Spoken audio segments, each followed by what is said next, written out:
Hi friends, welcome to our channel Ami Chutney. இன்னைக்கு நம்ம Tuesday ட்வின்ஸ்ல வெள்ளரிக்காய் யூஸ் பண்ணி ரெண்டு ரெசிபீஸ் பார்க்க போறோம். முதல்ல நம்ம பார்க்க போறது வெள்ளரிக்காய் கூட்டு. இந்த வெள்ளரிக்காய் கூட்டு ரைஸ்க்கு நல்லா இருக்கும், டிஃபனுக்கும் சைட் டிஷ்ஷா எடுத்துக்கலாம். அடுத்து நம்ம பார்க்க போறது கலர்ஃபுல்லான ஹெல்தியான வெள்ளரிக்காய் சாலட். இந்த ரெண்டு ரெசிபீஸும் எப்படி செய்யறதுன்னு தொடர்ந்து பார்க்கறதுக்கு நம்மளோட அம்மி சட்னி சேனலை சப்ஸ்கிரைப் பண்ணிடுங்க. இப்போ நம்ம வெள்ளரிக்காய் கூட்டு எப்படி செய்கிறதுன்னு பார்க்கலாம். இதுக்கு நான் ஒரு வெள்ளரிக்காய் எடுத்துருக்கிறேன். இதுக்கு அரை கப் அளவுக்கு பாசிப்பருப்பை குக்கரில் சேர்த்துடலாம். பாசிப்பருப்பை நல்லா வாஷ் பண்ணிவிட்டு தேவையான அளவுக்கு தண்ணி சேர்த்துக்கலாம். 2 கெட்டி பெருங்காயம், கூடவே 1/2 ஸ்பூன் அளவுக்கு மஞ்சள் தூளும் சேர்த்துக்கலாம். பாசிப்பருப்பு ஒரு விசில் வர்றதுக்கு முன்னாடியே நம்ம ஸ்டவ்வை ஆஃப் பண்ணிடலாம். ஏன்னா பாசிப்பருப்பு பாதி அளவுக்கு மட்டும் வெந்திருந்தால் போதும். அதனால் குக்கரோட விசிலை ஒரு கரண்டி வச்சு லைட்டாக இது மாதிரி தூக்கி விட்டுடலாம். ப்ரெஷரை ஃபுல்லாக ரிலீஸ் பண்ணிவிட்டு அதுக்கப்புறமா நம்ம விசில் எடுத்துகிட்டு ஓப்பன் பண்ணலாம். பாசிப்பருப்பு இந்த அளவுக்கு மட்டும் வெந்திருந்தால் போதும். இதை குக்கரில் தான் வச்சு வேக வைக்கணும்னு இல்லை, தனியாக கூட நம்ம வேக வச்சுக்கலாம். இப்போ பருப்பை வானலில் சேர்த்துட்டு இதில் கூட்டுக்கு தேவையான அளவுக்கு உப்பு சேர்த்துடலாம். கூட்டுக்கு 2 ஸ்பூன் அளவுக்கு சாம்பார் பவுடர் சேர்த்துக்கலாம். உங்கள் காரத்திற்கு ஏற்ப நீங்கள் கூடுதலாகவோ இல்லை கொஞ்சம் குறைவாகவோ சேர்த்துக்கலாம். இந்த வெள்ளரிக்காய் கூட்டை 2 விதமாக வைக்கலாம். ஒன்று இது மாதிரி சாம்பார் பவுடர் சேர்த்து வைக்கிறது, இன்னொன்று காரத்துக்காக பச்சை மிளகாயும் தேங்காயும் அரைச்சி ஊற்றி வைக்கலாம். இந்த 2 முறையுமே நல்லாயிருக்கும். மிளகாய் தூளோட பச்சை ஸ்மெல் போகிற வரைக்கும் இது கொதிக்கட்டும். அதுக்குள்ளே வெள்ளரிக்காயை கட் பண்ணி நம்ம எடுத்துகிட்டு வந்துடலாம். இப்போ இதில் கட் பண்ணி வச்சுருந்த பெரிய வெங்காயத்தையும் தக்காளியையும் சேர்த்துடலாம். கூடவே நம்ம கட் பண்ணி வச்சுருந்த வெள்ளரிக்காயையும் சேர்த்துடலாம். வெள்ளரிக்காயை கட் பண்ணும்போது அந்த தோலோடையே நம்ம கட் பண்ணிடலாம். அப்போ தான் வேகும்போது வெள்ளரிக்காய் குழஞ்சி போகாமல் இருக்கும். இப்போது இதை நல்லா மிக்ஸ் பண்ணி விட்டுடலாம். வெள்ளரிக்காய் பருப்போடு சேர்ந்து வேகட்டும். இதை நம்ம மூடி வச்சிடலாம். வெள்ளரிக்காய் வேகிறதுக்குள்ளே கூட்டில் சேர்க்கறதுக்காக 2 ஸ்பூன் அளவுக்கு தேங்காய் துருவல் எடுத்துருக்கோம். இதில் 1/2 ஸ்பூன் அளவுக்கு சின்ன ஜீரகம் சேர்த்து தேவையான அளவுக்கு தண்ணி சேர்த்து விழுதாக அரைச்சி எடுத்துக்கலாம். இப்போது வெள்ளரிக்காய் வெந்துடுச்சான்னு பார்க்கலாம்.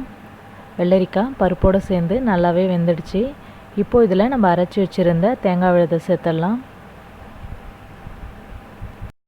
தேங்காய் விழுதை சேர்த்து ரொம்ப நேரம் கொதிவிட தேவையில்லை, உடனே நம்ம தாளிப்பு போட்டுடலாம். இந்த சைடு கூட்டு கொதிக்கிட்டோம், இந்த சைடு நம்ம தாளிப்பு போட்டுடலாம். வானலில் 1 ஸ்பூன் அளவுக்கு மட்டும் எண்ணெய் சேர்த்து எண்ணெய் காஞ்சதும் வடகம் போட்டு தாளிச்சிடலாம். கூடவே வாசனைக்காக 1 கொத்து கறிவேப்பிலையும் சேர்த்துக்கலாம்.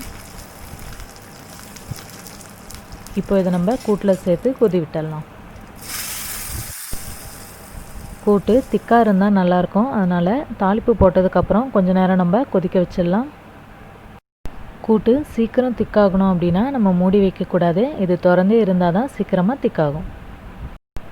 கூட்டு இந்த அளவுக்கு திக்காக இருந்தது அப்படின்னா நல்லாயிருக்கும்.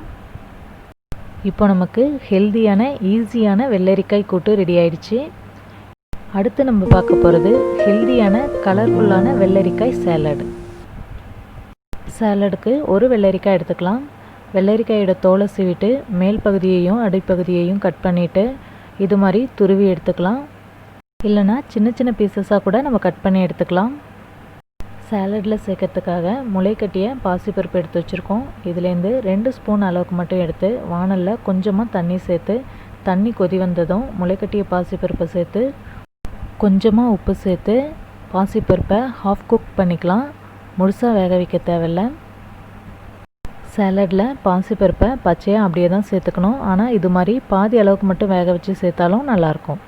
பாசிப்பருப்பில் தண்ணி சுண்டி பாதி அளவுக்கு வெந்திருக்கு, இதை நம்ம எடுத்துக்கலாம். சாலடில் முளைக்கட்டிய பாசிப்பருப்புக்கு பதிலாக உடைச்ச பாசிப்பருப்பையும் ஊற வச்சு சேர்த்துக்கலாம். குக்கும்பர் சாலடில் சேர்க்கறதுக்காக 2 ஸ்பூன் அளவுக்கு கேரட்டை துருவி வச்சுருக்குறோம். கூடவே 2 ஸ்பூன் அளவுக்கு மாதுளம்பழத்தையும் எடுத்து வச்சுக்கலாம். இப்போது ஒரு பெரிய பவுலில் நம்ம வேக வச்சு வச்சுருந்த பாசிப்பருப்பு, சாலடை உடனே சாப்பிட்றதா இருந்தால் வெள்ளரிக்காயை இது மாதிரி துருவி சேர்த்துக்கலாம். இல்லைனா சின்ன சின்ன பீசஸாக கட் பண்ணி சேர்த்துக்கலாம். கேரட்டை சேர்த்துலாம். இப்போ இதில் கொஞ்சமாக தேவைக்கேற்ப உப்பு சேர்த்துக்கலாம். இப்போ இது எல்லாத்தையும் நல்லா மிக்ஸ் பண்ணிக்கலாம்.